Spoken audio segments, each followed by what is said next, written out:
ಮಲೆನಾಡು ಸಕಲೇಶಪುರ ಭಾಗದಲ್ಲಿ ಸುರಿದ ಮಳೆ ಎಫೆಕ್ಟ್. ಸಕಲೇಶಪುರ ಹೊಳೆಮಲ್ಲೇಶ್ವರ ದೇಗುಲ ಜಲಾವೃತ. ಗರ್ಭಗುಡಿಯೊಳಗೆ ಬಂದ ಭಾರಿ ಪ್ರಮಾಣದ ನೀರು. ದೇಗುಲದಲ್ಲಿ ಪೂಜೆ ಪುನಸ್ಕಾರ ಬಂದ್. ಗರ್ಭಗುಡಿ ಬಾಗಿಲಿಗೆ ಬೀಗ. ದೇಗುಲದ ಒಳ ಪ್ರಾಂಗಣವು ಸಂಪೂರ್ಣ ಜಲಾವೃತ. ಸಕಲೇಶಪುರ ಹೇಮಾವತಿ ನದಿ ದಂಡೆಯಲ್ಲಿರುವ ದೇಗುಲ. ಹೇಮಾವತಿ ನದಿ ಉಕ್ಕಿ ದೇಗುಲಕ್ಕೆ ಜಲದಿಗ್ಬಂಧನ. ಹೇಮಾವತಿ ನದಿಯಲ್ಲಿ ಹರಿಯುತ್ತಿದೆ 50,000ಕ್ಕೂ ಅಧಿಕ ಕ್ಯೂಸೆಕ್ ನೀರು. ನದಿ ನೀರು ಉಕ್ಕಿ ಹರಿದು ಹೊಳೆಮಲ್ಲೇಶ್ವರ ದೇಗುಲ ಸಂಪೂರ್ಣ ಜಲಾವೃತ. ಕೆಳಗಡೆ ಗೋರೂರಿನಲ್ಲಿರುವಂತಹ ಅಣೆಕಟ್ಟನ್ನು,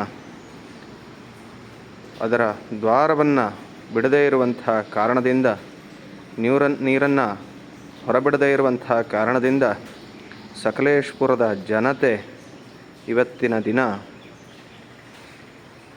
ಪ್ರವಾಹ ಭೀತಿಯಲ್ಲಿದ್ದಾರೆ.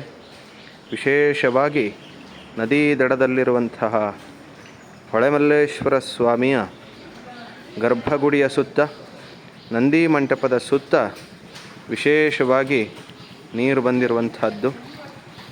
ಇಲ್ಲಿಗೆ ಬಂದು ಪೂಜೆ ಮಾಡಿ ಹೋಗುವಂಥದ್ದು ಸೌಭಾಗ್ಯವೇ ಸರಿ. ಆದರೂ ಕೆಲವೊಮ್ಮೆ ಭಯವಾಗ್ತದೆ ಒಳಗೆ ಬರಲಿಕ್ಕೆ. ನೀವೆಲ್ಲ ನೋಡಿ.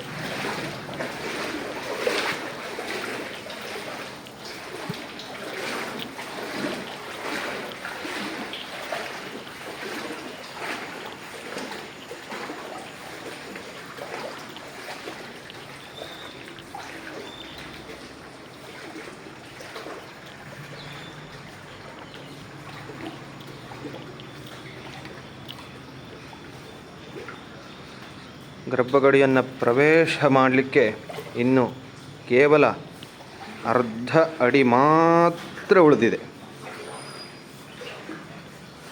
ಕೇವಲ ಅರ್ಧ ಅಡಿಯನ್ನು ದಾಟಿದರೆ ಇವತ್ತು ಹೇಮಾವತಿ ಗರ್ಭಗುಡಿಯನ್ನು ಪ್ರವೇಶವನ್ನು ಮಾಡ್ತಾಳೆ. ಈಶ್ವರನನ್ನು ಸ್ಪರ್ಶ ಮಾಡ್ತಾಳೆ ಹೇಮಾವತಿ.